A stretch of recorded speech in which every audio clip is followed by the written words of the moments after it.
স্বাগত নিউজ 24 সন্ধ্যার সংবাদে। পুরো সংবাদ জুড়ে আপনাদের সঙ্গে রয়েছি সালেজুর চৌধুরী এবং আমি তাসনিমে জান্নাত অর্থী। আরেক দফা বাড়ল ডিজেল চালিত বাসের ভাড়া। ডিজেলের দাম বাড়ায় দূরপাল্লার বাস প্রতি কিলোমিটার 40 পয়সা এবং মহানগরীতে 45 পয়সা বাস ভাড়া বাড়ানোর সিদ্ধান্ত নিয়েছে সরকার। পরিবহন মালিকদের সঙ্গে বৈঠক শেষে সাংবাদিকদের একথা জানায় বিআরটিএ। সংস্থাটির চেয়ারম্যান নূর মোহাম্মদ মজুমদার জানিয়েছেন, সিএনজি চালিত বাস বা মিনি বাসের ক্ষেত্রে আগের ভাড়াই বহাল থাকবে। ধর্মঘট প্রত্যাহার করে এখন থেকেই চলবে গণপরিবহন। তৌফিক মাহমুদ মুন্নার রিপোর্ট।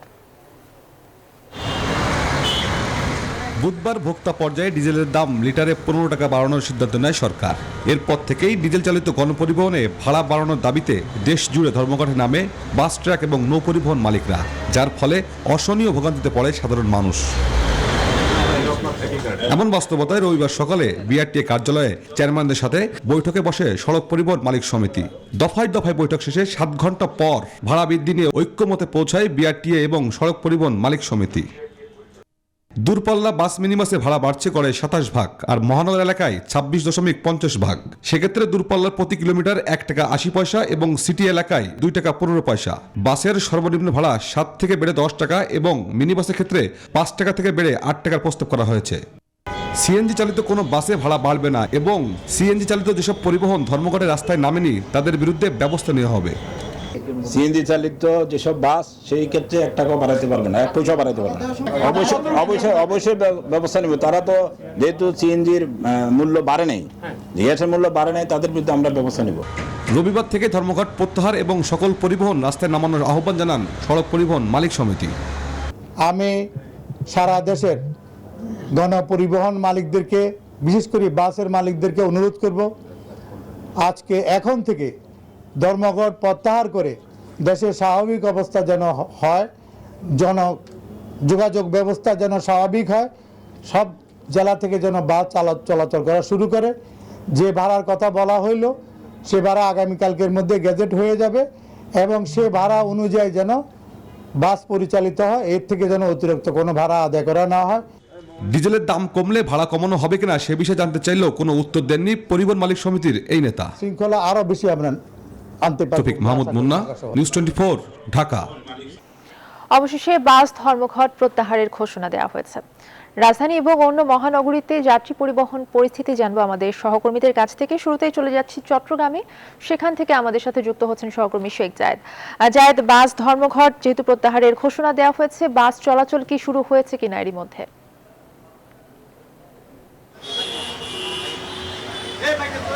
ধন্যবাদ অর্থী। বাস চলাচল শুরু হয়েছে, অর্থাৎ অনেকগুলো বাসে অপেক্ষমান আছে, যাত্রীদেরকে নিয়ে বিভিন্ন গন্তব্যে চলে যাবে। আমরা আছি চট্টগ্রামের দামপাড়া বাস স্ট্যান্ডে, যেখান থেকে দূরপাল্লার বাস ছাড়ে। অনেকগুলো বাস এখানে অপেক্ষমান আছে এবং বিভিন্ন কাউন্টারেও আমরা দেখেছি যে টিকিট দেয়া হচ্ছে, বিভিন্ন গন্তব্যের টিকিট দেওয়া হচ্ছে। যেই ভাড়াটি নির্ধারণ করা হয়েছে সেই ভাড়াই মূলত এখান থেকে বাস ছেড়ে যাবে। একটু কাউন্টারে কথা বলতে চাই, কাউন্টারে কথা বলে সেখানকার অবস্থা একটু আপনাদেরকে দেখাতে চাই। আমরা একটু শ্যামলীর একটা কাউন্টারে আছি, একটু কথা বলতে চাই আপনার সঙ্গে। সরাসরি সম্প্রচারে আছি আমরা। আপনারা টিকিট দেওয়া শুরু করেছেন কিনা? বাস আজ রাত থেকে চলছে কিনা? জি আজ রাত থেকে চলছে। আচ্ছা, দাম আর যেটা নতুন বেড়েছে সেভাবেই দিচ্ছেন? দাম আসলে কার্যকর হয় নাই এখনো, কাল থেকে হবে। আজকে কি আগের ভাড়াতেই চালাচ্ছেন আপনারা? জি আগের ভাড়াতেই চালাচ্ছি। যেটি হচ্ছে যে তারা শুরু করেছেন এক এক কাউন্টারে এক এক রকম। কোথাও হচ্ছে আগের ভাড়াই তারা দিচ্ছেন, আবার কোথাও হচ্ছে যে নতুন ভাড়াটি সেটি আজ রাত থেকেই প্রজ্ঞাপন জারির আগেই কার্যকর হয়েছে এবং আজ রাত থেকে বাস চলাচল শুরু করেছে। এবং সকাল থেকে কিন্তু চট্টগ্রাম শহরে অভ্যন্তরীণ যে পরিবহন, গণপরিবহন আছে সেগুলো চলাচল করছে।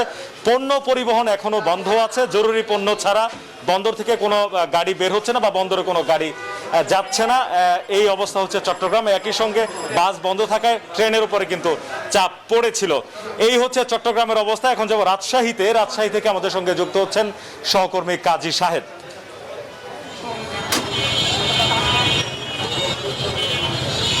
শেখ জায়েদ, শুভ সন্ধ্যা।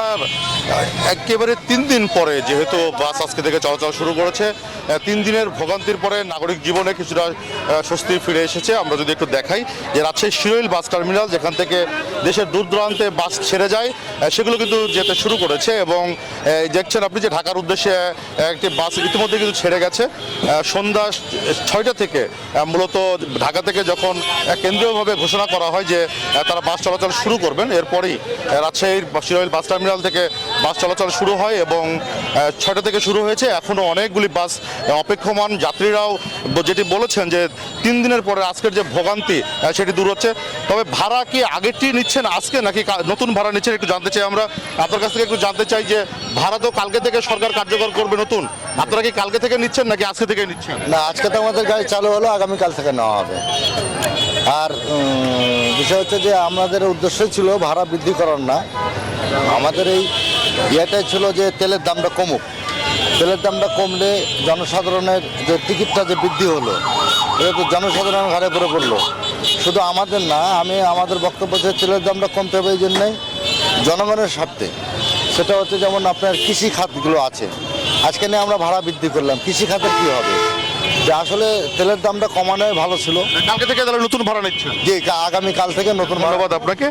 আমরা কথা বলছিলাম এখানে যে এখন পর্যন্ত যে বাসগুলি আছে এবং ট্রাকগুলিও চলাচল শুরু করেছে। মানুষরা যেটি বলছেন যে ভোগান্তি যেটি ছিল সেটি এক লাঘব হয়েছে। আজকে কিন্তু সারাদিনই ট্রেনের উপরে প্রচুর চাপ ছিল। পশ্চিমাঞ্চল রেলে প্রতিটি ট্রেনের সঙ্গে একটি করে বগি বাড়িয়ে কিছুটা ভোগান্তি কমানোর চেষ্টা করা হয়েছিল, যদিও সেই মানুষ টিকিটটা তেমন পাননি, তবে স্বস্তি ফিরেছে নাগরিক জীবনে। তো এই ছিল রাজশাহী থেকে আমার কাছে সর্বশেষ। আমরা চলে যাচ্ছি বিমানবন্দরের সহকর্মী মাহমুদুল হাসানের কাছে সেখানকার খবর জানতে।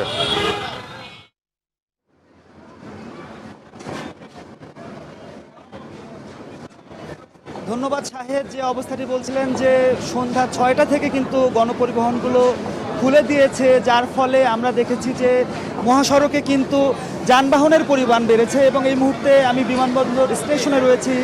এখানে যত যাত্রী আমি দেখেছিলাম বিকালের দিকে, অনেক যাত্রী কিন্তু ফেরত চলে গেছেন, যেহেতু সড়ক পথে তাদের যোগাযোগটি স্বাভাবিক হয়েছে। সেই ক্ষেত্রে কিন্তু আসলে ট্রেনের উপরে চাপ পড়ে গেছে। তবে এই কথা বলতেই হয়, গত 3 দিন কিন্তু ট্রেনের উপরেই কিন্তু মানুষের ভরসা ছিল, ট্রেনেই করেই কিন্তু অধিকাংশ যাত্রী পরিবহন হয়েছে। একটু জানতে চাই যে ভাড়া যেটি বাড়ানো হলো, এই বিষয়টা কীভাবে দিচ্ছে? বিষয়টা জনগণের উপর চাপ বাড়ানো হবে। 1.5 বছর ধরে করোনায় অনেক মানুষ ক্ষতিগ্রস্ত, অভাব অনটনের মধ্যে জীবনযাপন করতেছে। তার মধ্যে যদি এটা ভাড়াটা বাড়ানো হয় তাহলে জনগণের উপর একটা চাপ সৃষ্টি করা হলো। আচ্ছা, আপনার কাছে জানতে চাই যে স্বাভাবিক হলো, এতদিন তো কয়েকদিন ধরে খুব দুর্বিষহ একটা অবস্থা গেছে, ওই স্বাভাবিক অবস্থাটা কীভাবে দেখছেন?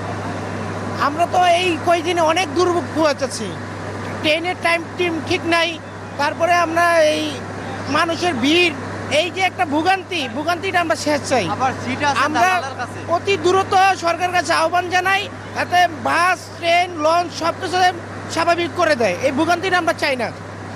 আচ্ছা, তো শুনছিলেন কিন্তু যাত্রীরা কিছুটা আশ্বস্ত হয়েছেন এবং তারা কিন্তু বলছেন যে পূর্বের যে অভিজ্ঞতা, তাদের যতটুকু ভাড়া বাড়ানো হয় বাস্তবে কিন্তু তার চাইতে বেশি ভাড়া বাড়ানো হয়। এই বিষয়টি যাতে মনিটরিং করানো হয় সেই বিষয়টি দাবি জানিয়েছেন কিন্তু বিমানবন্দর স্টেশনে যারা উপস্থিত রয়েছেন।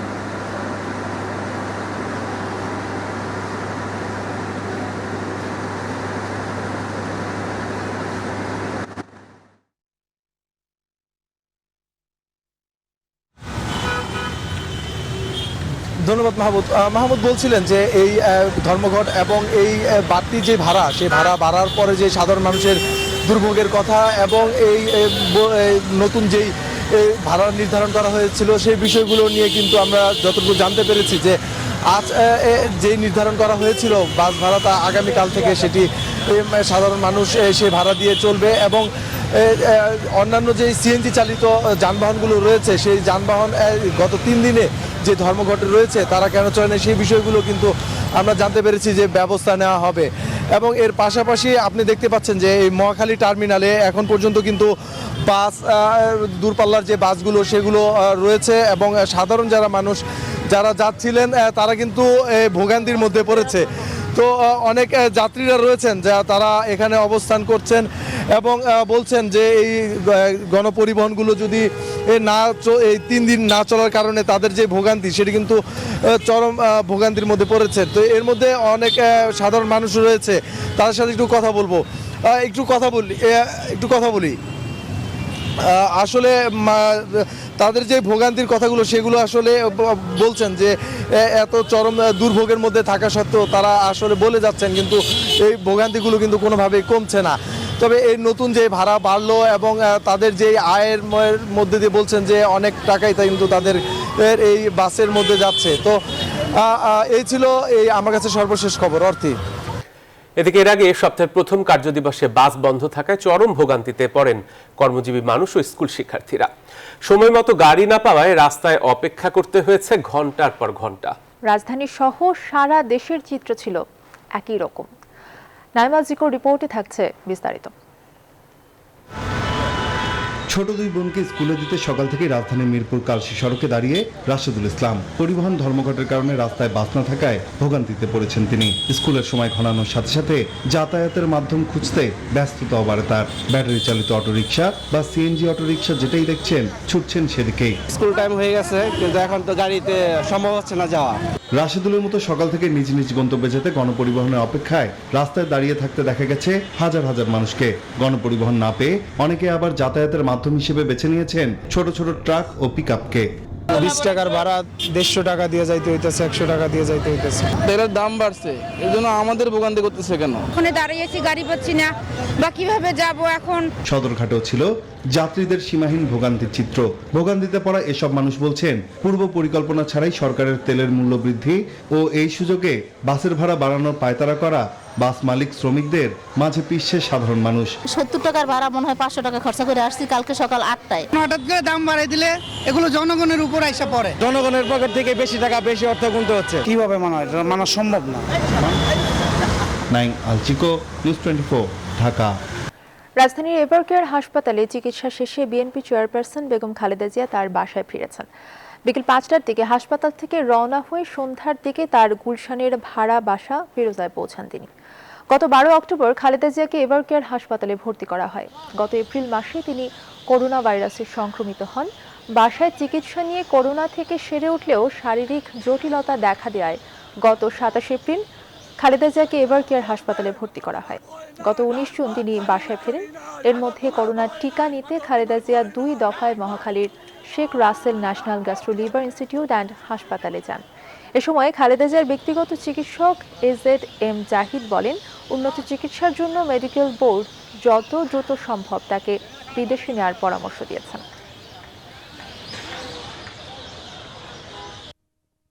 সেখানে তার বিভিন্ন চেক আপ এবং চিকিৎসা শেষ করে প্রায় 27 দিন পর আজকে তিনি বাসায় ফিরে এসেছেন।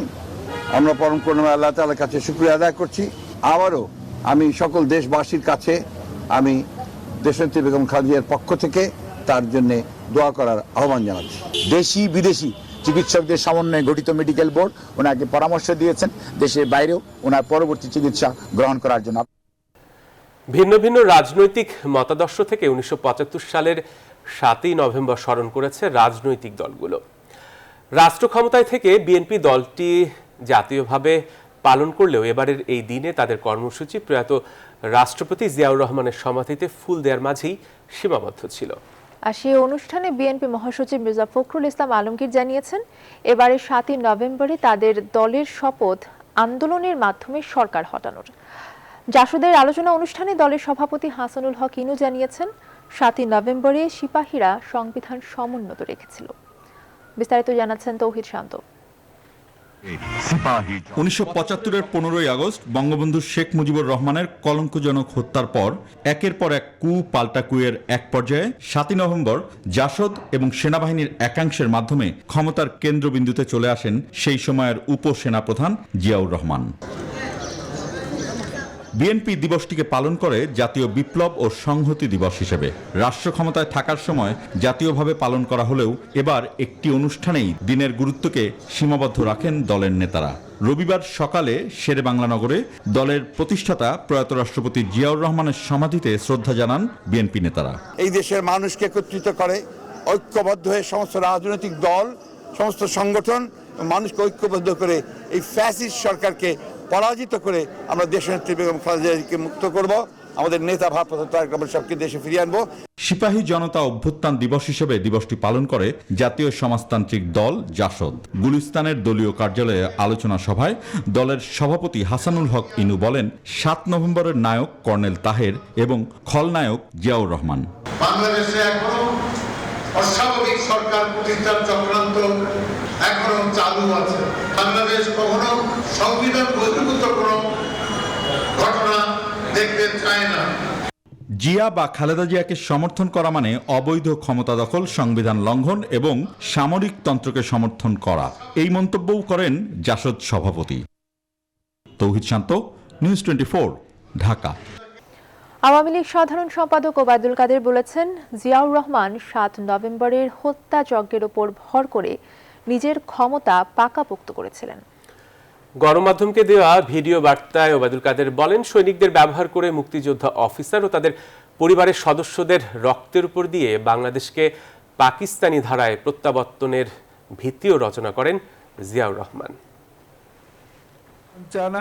তারা চায় দেশ স্থবির হয়ে থাকুক, তারা চায় সাম্প্রদায়িক বিষ বাষ্প দেশ জুড়ে ছড়িয়ে পড়ুক, এগিয়ে যাওয়ানো পশ্চাৎপদতার রাজনীতি তারা আঁকড়ে ধরে আছে।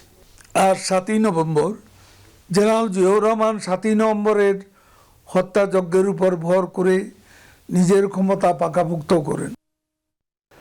7 নভেম্বর কোনো সেনা বিপ্লব হয়নি, বরং ওই সময়ে বহু সেনা কর্মকর্তাদের হত্যা করা হয়েছে, এমন দাবি করেছেন 1977 পরবর্তী ফাঁসি হওয়া সেনা সদস্যদের পরিবার। ফাঁসি নয়, তাদের পরিকল্পিতভাবে খুন করা হয়েছে উল্লেখ করে ঘটনার বিচার চেয়েছেন তারা। জাতীয় শহীদ মিনারে এক সমাবেশ করে নিহত মুক্তিযোদ্ধা সেনা সদস্যের পরিবার। প্রতিবাদ সভার পর বিক্ষোভ মিছিলও করে তারা। বিস্তারিত মৌ খন্দকারের রিপোর্টে। 1977 সালের 2 অক্টোবর তৎকালীন রাষ্ট্রপ্রধান জিয়াউর রহমান সামরিক অভ্যুত্থানের অভিযোগ এনে সামরিক আদালতে কমপক্ষে 193 জন সশস্ত্র বাহিনীর সদস্যদের ফাঁসি কার্যকর করেন। ঐতিহাসিক 7 নভেম্বর উপলক্ষে নিহত সেনা পরিবারের সদস্যরা প্রতিবাদ সভা করেন কেন্দ্রীয় শহীদ মিনারে। যে পরিবারগুলো এখনো জানে না ফাঁসির পর সেনা সদস্যদের লাশ কোথায় রাখা হয়েছে, সাবেক রাষ্ট্রপতি তাদের গুম করে হত্যা করেছেন বলে অভিযোগ করেন বক্তারা।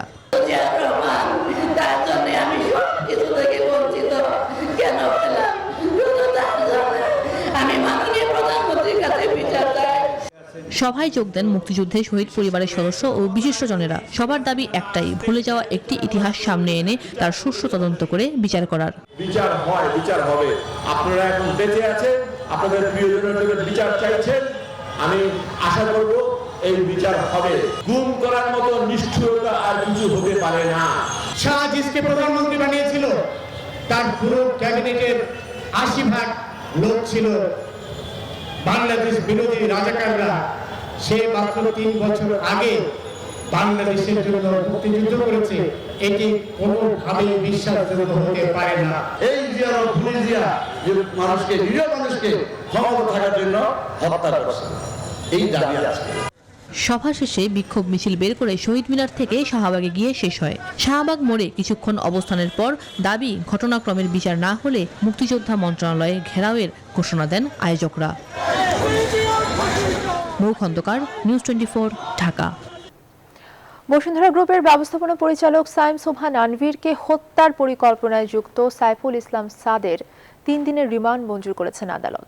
রোববার ঢাকা মেট্রোপলিটন ম্যাজিস্ট্রেট মোর্শেদ আল মামুন ভুইয়া শুনানি শেষে এই আদেশ দেন। গত শুক্রবার তাকে ঢাকার সিএমএম আদালতে হাজির করে 5 দিনের রিমান্ড আবেদন করেন মামলার তদন্ত কর্মকর্তা। প্রাথমিক জিজ্ঞাসাবাদে পটিয়ার সাংসদ হুইপ শামসুল হক চৌধুরী এবং তার ছেলে নাজমুল করিম ওরফে শারুনের নির্দেশে হত্যার পরিকল্পনার কথা স্বীকার করে সে। বিস্তারিত হাবিবুল ইসলাম হাবিবের রিপোর্টে। বসুন্ধরা গ্রুপের ব্যবস্থাপনা পরিচালক সাইম সোবহান আনভীরকে হত্যার পরিকল্পনায় যুক্ত সাইফুল ইসলাম সাদের 5 দিনের রিমান্ড চেয়ে রোববার আদালতে হাজির করে ভাটারা থানা পুলিশ। এ বিষয়ে শুনানি নিয়ে বিকেল 4টায় আদেশ দেন আদালত। আদালতে নেয়ার সময় উল্টাপাল্টা আচরণ করতে থাকে সাদ। আদেশে দেশের একজন ব্যবসায়ীকে হত্যার পরিকল্পনায় কারা ছিল সে বিষয়ে অধিকতর জিজ্ঞাসাবাদের জন্য তার 3 দিনের রিমান্ড মঞ্জুর করেন আদালত। এর আগে গত শুক্রবার তাকে আদালতে হাজির করা হলে বিচারক রোববার রিমান্ড শুনানির জন্য দিন ধার্য করেন। 52 ধারায় গ্রেপ্তার করা হয়েছে। এখন পুলিশ তাকে জিজ্ঞাসাবাদ করার জন্য এটা করেছে যে এই ঘটনার সাথে আরও কারা কারা সম্পৃক্ত আছে বা জড়িত আছে, এটা উদ্ঘাটন হওয়া দরকার। বিষয়টা অত্যন্ত গুরুত্বপূর্ণ, সেন্সিটিভ। তাই আজকে আমরা আদালতকে সেটাই বলেছি, আদালত এটা শুনেছে এবং এটা আদেশের জন্য আছে। আসামি পক্ষের আইনজীবী রিমান্ড বাতিল চেয়ে জামিন শুনানি করেন, কিন্তু জামিন আবেদন নাকচ করে দেয় পরবর্তী ধার্য দিনে পুনরায় জামিন আবেদন করবেন বলে জানান তিনি। আমার জামিনের আবেদন নামঞ্জুর করেছে এবং তদন্তকারী কর্মকর্তার রিমান্ডের 5 দিনের রিমান্ডের আবেদনের প্রেক্ষিতে 3 দিনের রিমান্ড মঞ্জুর করেছে। তার পরিচয় আমি ব্যক্তিগতভাবে জানি না, আমি ওনাকে জিজ্ঞেস করেছি, উনি বলেছে ওনার বাড়ি চট্টগ্রাম দোহাজারি। কোর্টে আমাকে ডেকে বলছে, স্যার আপনি আমার পক্ষে, আমার গার্ডিয়ান আসে নাই, আমি এই মুহূর্তে আমার কোনো গার্ডিয়ান এখানে আসে নাই, আপনি আমার পক্ষে কাজ করবেন, তাই আমি আসামির পক্ষে এঙ্গেজ হয়েছি। এর আগে বসুন্ধরা গ্রুপের ব্যবস্থাপনা পরিচালক ও শেখ রাসেল ক্রীড়া চক্র লিমিটেডের চেয়ারম্যান সায়েম সোবহান আনভীরকে একাধিকবার হত্যা চেষ্টা করে সে। সর্বশেষ পরিকল্পনা অনুযায়ী জুমার নামাজের সময় আনভীরকে গুলি করে হত্যার ষড়যন্ত্র করা হয়। এ ঘটনায় সন্দেহভাজন হিসেবে সাইফুল ইসলাম সাদকে আটক করে রাজধানীর ভাটারা থানা পুলিশ। শুক্রবার বসুন্ধরা আবাসিক এলাকা থেকে তাকে আটক করা হয়। প্রাথমিক জিজ্ঞাসাবাদে সাদ জানিয়েছে পটিয়ার সংসদ সদস্য হুইপ শামসুল হক চৌধুরী এবং তার ছেলে নাজমুল করিম ওরফে শারুন চৌধুরীর নির্দেশে হত্যার এ পরিকল্পনা করা হয়। হাবিবুল ইসলাম হাবিব, নিউজ 24, ঢাকা। এদিকে দেশের শীর্ষস্থানীয় শিল্পগোষ্ঠী বসুন্ধরা গ্রুপের ব্যবস্থাপনা পরিচালক সায়েম সোবহান আনভীরকে হত্যা চেষ্টার ঘটনায় দেশজুড়ে প্রতিবাদের ঝড় উঠেছে। আজও দেশের বিভিন্ন স্থানে মানববন্ধন ও প্রতিবাদ সমাবেশ কর্মসূচি পালন করা হয়েছে। এই ঘটনার পরিকল্পনাকারীদের নিন্দা জানিয়ে তাদের অবিলম্বে গ্রেপ্তারের দাবি জানিয়েছেন বিভিন্ন রাজনৈতিক, সামাজিক ও সাংস্কৃতিক সংগঠনের নেতৃবৃন্দ। ব্যুরো প্রতিবেদক এবং প্রতিনিধিদের তথ্যচিত্রে ডেস্ক রিপোর্ট। দেশের শীর্ষ স্থানীয় শিল্প প্রতিষ্ঠান বসুন্ধরা গ্রুপের ব্যবস্থাপনা পরিচালক ও শেখ রাসেল ক্রীড়া চক্র লিমিটেডের চেয়ারম্যান সায়েম সোবহান আনভীরকে হত্যা চেষ্টার ঘটনায় প্রতিবাদে রাজধানীর ভাটারায় মানববন্ধন করেছে বিভিন্ন শ্রেণী পেশার মানুষ। এই ঘটনায় জড়িতদের দ্রুত গ্রেপ্তারের দাবি জানান তারা। অতি শীঘ্রই শারুনকে গ্রেপ্তার করা হোক এবং আইনের আওতায় আনা হোক। আনভীর সাহেবের মতো লোককে যারা খুন করতে পারে এদের আমরা দৃষ্টান্তমূলক শাস্তি চাই। একই দাবিতে সাভার বাস স্ট্যান্ডে সকালে প্রতিবাদ কর্মসূচির আয়োজন করা হয় স্থানীয়দের পক্ষ থেকে। এতে যোগ দেন সর্বস্তরের মানুষ। তারা বসুন্ধরা এমডির নিরাপত্তা জোরদারেরও দাবি জানান। এই নীল নকশা বাস্তবায়নের নেপথ্যে যারা আছে তাদেরকে অবিলম্বে গ্রেপ্তার না করলে আমাদের এই কর্মসূচি অব্যাহতভাবে আমরা চালিয়ে যাব। বসুন্ধরা গ্রুপের ব্যবস্থাপনা পরিচালক সায়েম সোবহান আনভীরকে একাধিকবার হত্যা চেষ্টার প্রতিবাদে চট্টগ্রামে মানববন্ধন কর্মসূচি পালন করা হয়েছে। দুপুরে চট্টগ্রাম প্রেস ক্লাবের সামনে ইস্ট ওয়েস্ট মিডিয়া গ্রুপের ব্যানারে এ কর্মসূচি পালন করা হয়। হত্যা চেষ্টার সঙ্গে জড়িত সাইফুল ইসলাম সাদের ফাঁসির দাবি জানানো হয়। পরিকল্পনাকারীদের আইনের আওতায় আনা না হলে বৃহত্তর আন্দোলন ঘোষণা করা হবে বলেও হুঁশিয়ারি দেন বক্তারা। গ্রেপ্তারকৃত ব্যক্তি অলরেডি বলে দিয়েছে কিভাবে এই ষড়যন্ত্র হয়েছে, তাদের নাম বলেছে। আমরা চাই এইসব ব্যক্তিদের গ্রেপ্তার করা হোক। একই দাবিতে রাজশাহীতে মানববন্ধন করেছেন ব্যবসায়ীরা। সকালে নগরীর সাহেব বাজার 0 পয়েন্টে মানববন্ধন কর্মসূচি পালন করা হয়। এ সময় তারা সায়েম সোবহান আনভীরকে হত্যা চেষ্টার নির্দেশদাতা হুইপ শামসুল হক চৌধুরী ও তার ছেলে শারুন চৌধুরীকে দ্রুত গ্রেপ্তারের দাবি জানান। চট্টগ্রাম পটিয়ার হুইপ পুত্র জনাব সন্ত্রাসী শারুনকে দ্রুত আইনের আওতায় এনে গ্রেপ্তারের দাবি জানাচ্ছি। বসুন্ধরা গ্রুপের ব্যবস্থাপনা পরিচালককে হত্যা চেষ্টার প্রতিবাদে রংপুরে মানববন্ধন ও প্রতিবাদ সভা করেছে ব্যবসায়ী সমাজ। নগরীর প্রেস ক্লাবের সামনে এ কর্মসূচি পালন করেন তারা। এর পিছনে যারা আছে তাদের আমরা দৃষ্টান্তমূলক শাস্তি দাবি করছি। সিলেটেও মানববন্ধন অনুষ্ঠিত হয়েছে। সকালে নগরীর কবি নজরুল অডিটোরিয়ামের সামনে দৈনিক কালের কণ্ঠের শুভ সংঘ এই কর্মসূচির আয়োজন করে। এতে অংশ নেন বিভিন্ন শ্রেণী পেশার মানুষ। এই সময় বক্তারা বলেন, বসুন্ধরা গ্রুপে লাখ লাখ মানুষের কর্মসংস্থান ও জীবন জীবিকা নির্বাহ হচ্ছে, আর এ কারণে তাদের সুনামে নষ্ট করতে একটি গোষ্ঠী বারবার ষড়যন্ত্র করছে। যে এই চক্রান্তের সাথে জড়িত তাকে যেন আইনের আওতায় এনে দৃষ্টান্তমূলক শাস্তি দেওয়া হয়। ময়মনসিংহের নান্দাইল উপজেলার সরকারি শহীদ স্মৃতি আদর্শ কলেজের সামনে ঘণ্টাব্যাপী মানববন্ধন করেছে বিভিন্ন শ্রেণী পেশার মানুষ। একই দাবিতে ব্রাহ্মণবাড়িয়ায় বিক্ষোভ সমাবেশ ও মানববন্ধন অনুষ্ঠিত হয়েছে। দুপুরে শহীদ ধীরেন্দ্রনাথ দত্ত স্মৃতি পাঠাগার চত্বরে এ কর্মসূচি পালন করা হয়। এতে অংশ নেন বিভিন্ন সামাজিক ও সাংস্কৃতিক সংগঠনের নেতাকর্মীরা। বসুন্ধরা গ্রুপের ব্যবস্থাপনা পরিচালক ও শেখ রাসেল ক্রিয়াচক্রের চেয়ারম্যান সায়েম সোবহান আনভীরকে হত্যা চেষ্টার প্রতিবাদে সুনামগঞ্জে মানববন্ধন ও প্রতিবাদী কর্মসূচি পালিত হয়েছে। দুপুরে সুনামগঞ্জ জেলা ক্রীড়া সংস্থার সামনে অনুষ্ঠিত এ কর্মসূচিতে অংশ নেন সর্বস্তরের মানুষ। আমরা এর সাথে জড়িত যারা আছে তাদেরকে আইনের আওতায় এনে দৃষ্টান্তমূলক শাস্তির দাবি জানাচ্ছি। একই দাবিতে পটুয়াখালীতে প্রতিবাদ সভা অনুষ্ঠিত হয়েছে। সকালে পটুয়াখালী প্রেস ক্লাবে এ সভা হয়। যারা হত্যার হুমকি দিয়েছে, সন্ত্রাসী রেলিয়ে দিয়েছে, তারা যে পর্যায়ে থাকুক না কেন,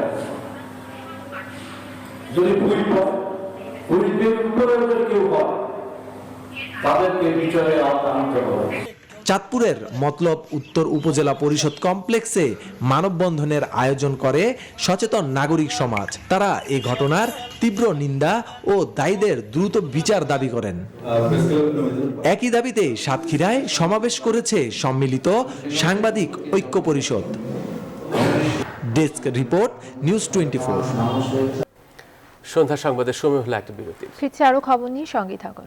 আবারও স্বাগত। দেখছেন নিউজ 24 সন্ধ্যা সংবাদ। পূর্ণাঙ্গ রায় পাওয়ার আগে কোনো আসামির মৃত্যুদণ্ড যাতে কার্যকর করা না হয় সেজন্য অ্যাটর্নি জেনারেলকে প্রয়োজনীয় পদক্ষেপ নিতে বলেছেন আপিল বিভাগ। সর্বোচ্চ আদালতের পূর্ণাঙ্গ রায় প্রকাশের আগেই এক আসামির মৃত্যুদণ্ড কার্যকরের প্রক্রিয়া চলছে বলে তার আইনজীবী আদালতের দৃষ্টি আকর্ষণ করলে রোববার প্রধান বিচারপতি সৈয়দ মাহমুদ হোসেন এই নির্দেশনা দেন। প্লাবন রহমান জানাচ্ছেন বিস্তারিত। গেল সপ্তাহে এক আইনজীবীর বরাত দিয়ে গণমাধ্যমের খবর, আপিলের চূড়ান্ত নিষ্পত্তির আগেই দুই ব্যক্তির মৃত্যুদণ্ড কার্যকর করা হয়েছে 4 বছর আগে। অবশ্য সমালোচনার মধ্যে আইনমন্ত্রী বৃহস্পতিবার জানান, ফাঁসি কার্যকরের ক্ষেত্রে আইনের ব্যত্যয় ঘটেনি।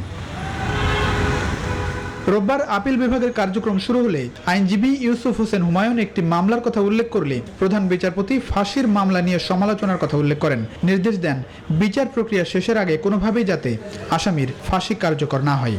রায়ের পূর্ণাঙ্গ কপি না পাওয়া পর্যন্ত ওনারা যেন কখনো কোনো ফাঁসি কার্যকর না করে, রায়ের পূর্ণাঙ্গ কপি পাওয়ার পরে করার জন্য সেই অনুযায়ী আমি সবাইকে জানিয়ে দিচ্ছি। কুষ্টিয়ার দৌলতপুরে এক কিশোরীকে ধর্ষণ ও হত্যার অভিযোগে 2004 সালের মার্চে মামলা হয়। বিচার শেষে 2009 সালের 4 ফেব্রুয়ারি 5 জনকে মৃত্যুদণ্ড দেয় কুষ্টিয়ার নারী ও শিশু নির্যাতন দমন ট্রাইব্যুনাল।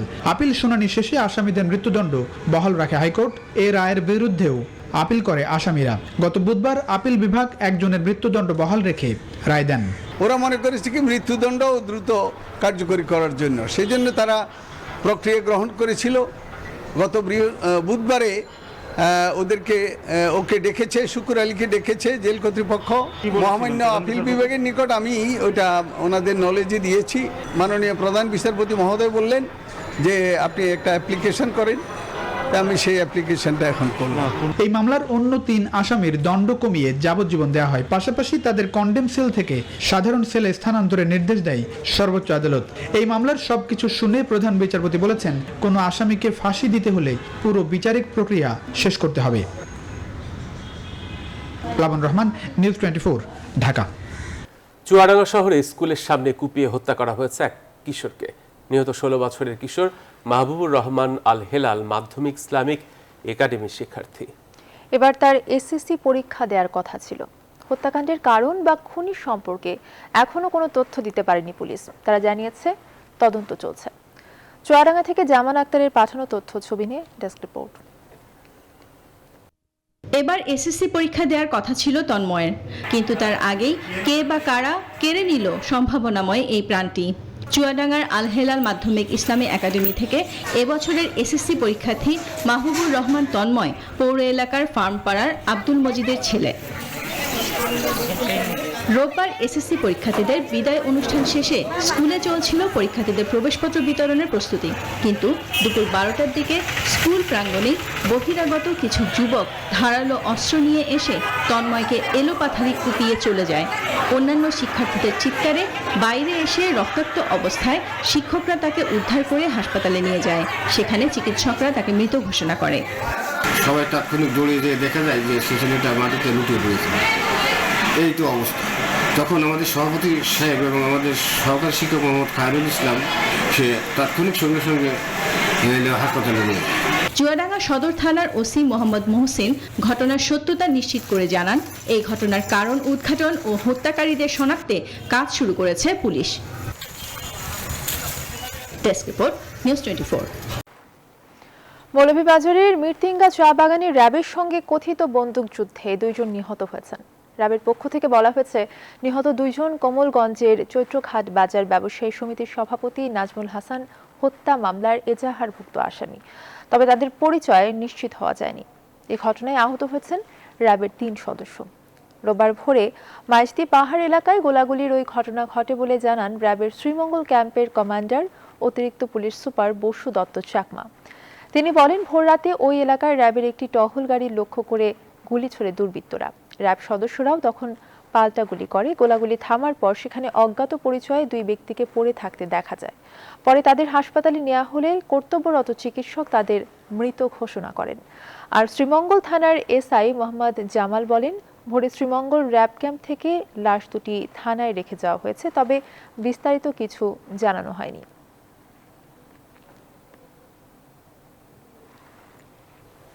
প্রধানমন্ত্রী শেখ হাসিনা বলেছেন, বাংলাদেশের কূটনীতির মূল ভিত্তি হচ্ছে অর্থনৈতিক উন্নয়ন।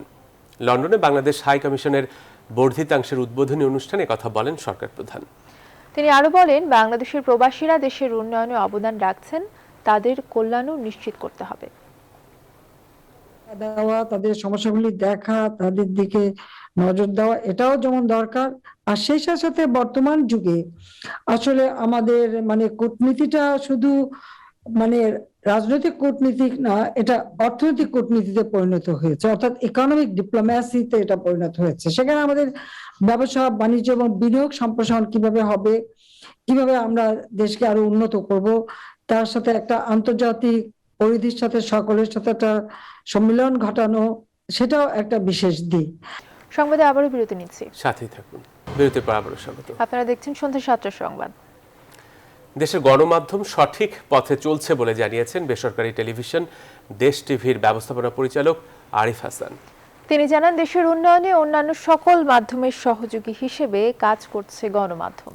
সাম্প্রতিক সময়ে শীর্ষ ব্যবসায়ীদের উপর হত্যা চেষ্টারও প্রতিবাদ জানান তিনি। অন্তরা বিশ্বাসের প্রতিবেদনে বিস্তারিত।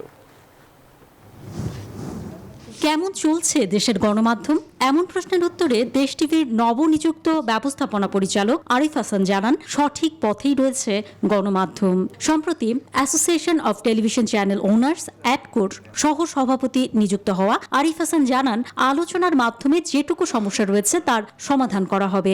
গণমাধ্যমের শক্তি সবসময় ছিল, সবসময় থাকবে। কে কিভাবে দেখছে, এটা হচ্ছে সবচেয়ে বড় বিষয়। মানুষের ইন্টারেস্টগুলো আপনাকে বের করতে হবে, মানুষ কোনটার প্রতি আগ্রহ আছে। আরিফ হাসান রাজধানীর মতিঝিল আইডিয়াল স্কুলের শিক্ষার্থী ছিলেন। তার বাবা ছিলেন উচ্চপদস্থ সরকারি কর্মকর্তা। জীবনের যে কোনো অর্জনে পরিশ্রম আর বিনয়ের প্রয়োজন বলে মনে করেন তিনি। যত বেশি কষ্ট করবে, যত বেশি নমনীয় হবে, তত বেশি সফলতা আসবে। যে যত নত হবে সে তত উপরে উঠবে। তিনি আরো বলেন, মুক্তিযুদ্ধের চেতনা নিয়ে সামনের দিনগুলোতে দেশ টিভি সহ দেশের গণমাধ্যম এগিয়ে যাবে আরো সফলতার সাথে। আমরা মুক্তিযুদ্ধের চেতনাকে মাথায় রেখে এই কাজটা ঢেলে সাজাচ্ছি। সম্প্রতি বসুন্ধরা গ্রুপের ব্যবস্থাপনা পরিচালক ও অ্যাডকোর পরিচালক সায়েম সোবহান আনভীরকে হত্যা চেষ্টার ঘটনার তীব্র নিন্দা ও এর বিচার দাবি করেন তিনি। অন্তরা বিশ্বাস, নিউজ 24, ঢাকা। এবারও কিশোরগঞ্জের পাগলা মসজিদের 8টি লোহার সিন্দুক থেকে মিলেছে 3,07,17,585 টাকা। এছাড়াও আছে বিপুল পরিমাণ স্বর্ণালংকার ও বিদেশি মুদ্রা। এটাই এ যাবৎ কালে সর্বোচ্চ টাকার পরিমাণ। পৌরমেয়র বলছেন, পাগলা মসজিদের মূল ফান্ডের টাকা থেকে শত কোটি টাকা ব্যয়ে নতুন মসজিদের কাজ শুরু হবে। করোনার বিপর্যয় কাটিয়ে রাইড শেয়ারিং প্রতিষ্ঠান উবার চলতি বছরের তৃতীয় প্রান্তিকে বড় ধরনের আয় করেছে। সেপ্টেম্বরের শেষ হওয়া প্রান্তিকে তাদের আয় গেল বছরের একই সময়ের তুলনায় বেড়েছে 72%। মার্কিন সংবাদ মাধ্যম এপি জানায়, তৃতীয় প্রান্তিকে উবারের রাজস্ব আয়ের পরিমাণ দাঁড়িয়েছে $485 কোটি। এ সময় তাদের গড় বুকিংয়ের পরিমাণ 57% বেড়ে $2,310 কোটি দাঁড়াতে দেখা গেছে। প্রতিষ্ঠানটি জানায়, রাইড শেয়ারিং বুকিং হ্যালোইনকে কেন্দ্র করে উল্লেখযোগ্য পরিমাণ বেড়েছে, যা 2019 সালের একই সময়ে গড় বুকিংয়ের পরিমাণকে ছাড়িয়ে গেছে। চতুর্থ বা শেষ প্রান্তিকে গড় বুকিংয়ের পরিমাণ $2,500 থেকে $2,600 কোটি দাঁড়াবে বলে আশা করছে প্রতিষ্ঠানটি। ইরাকের প্রধানমন্ত্রী মোস্তফা আল কাদিমির বাসভবনকে লক্ষ্য করে রোববার ভোরে একটি বিস্ফোরক ভর্তি ড্রোন হামলার ঘটনা ঘটেছে। তবে প্রধানমন্ত্রী অক্ষত অবস্থায় রয়েছেন বলে নিশ্চিত করেছে দেশটির সামরিক বাহিনী। এক বিবৃতিতে সেনাবাহিনী জানায়, রাজধানী বাগদাদের সুরক্ষিত গ্রিন জোনে কাদিমির বাসভবন লক্ষ্য করে হামলা চালানো হয়। এর থেকে বিস্তারিত কোনো তথ্য দেওয়া হয়নি। কাদিমির অফিসিয়াল টুইটার অ্যাকাউন্ট থেকেও প্রধানমন্ত্রী নিরাপদ থাকার বিষয়টি নিশ্চিত করা হয়েছে। টুইটে সকলকে শান্ত থাকার আহ্বান জানিয়েছেন প্রধানমন্ত্রী। তাৎক্ষণিকভাবে কোনো গোষ্ঠী হামলাটির দায় স্বীকার করেনি। এই হামলার সঙ্গে ইরান বা যেসব গোষ্ঠীর কোনো যোগ আছে কিনা তা খতিয়ে দেখা হচ্ছে। সন্ধ্যা সংবাদে আরেকটা বিরতি নিচ্ছি, সাথেই থাকুন। আবারও স্বাগত নিউজ 24 সন্ধ্যা সংবাদে। টি-20 বিশ্বকাপে আফগানিস্তানকে হারিয়ে সেমিফাইনাল নিশ্চিত করেছে নিউজিল্যান্ড। সুপার 12-এ নিজেদের শেষ ম্যাচে কিউইরা জিতেছে 8 উইকেটে। ফলে এক ম্যাচ হাতে রেখেই আসর থেকে ছিটকে গেছে ভারত। আবুধাবিতে নিউজিল্যান্ডের বিপক্ষে টস জিতে ব্যাট করতে নেমে দলীয় 19 রানে 3 উইকেট হারিয়ে ব্যাকফুটে চলে যায় আফগানরা। গুরবাজ নাইবরাও পারেননি উইকেটে থিত হতে, তবে উইকেটের এক প্রান্ত আগলে 48 বলে 73 রানের ইনিংস খেলেন নাজিবুল্লাহ জাদরান। ফলে নির্ধারিত ওভারে 8 উইকেট হারিয়ে 124 রান করে জমা করে আফগানিস্তান। জবাবে ব্যাট করতে নেমে গাপটিল ও মিশেল ফিরলেও উইলিয়ামসন ও কনওয়ের ব্যাটে ভর করে সহজেই জয়ের লক্ষ্যে পৌঁছে যায় নিউজিল্যান্ড। আর এই ছিল এখনকার সন্ধ্যার আয়োজনে। আরো খবর জানতে ভিজিট করুন www.news24bd.tv।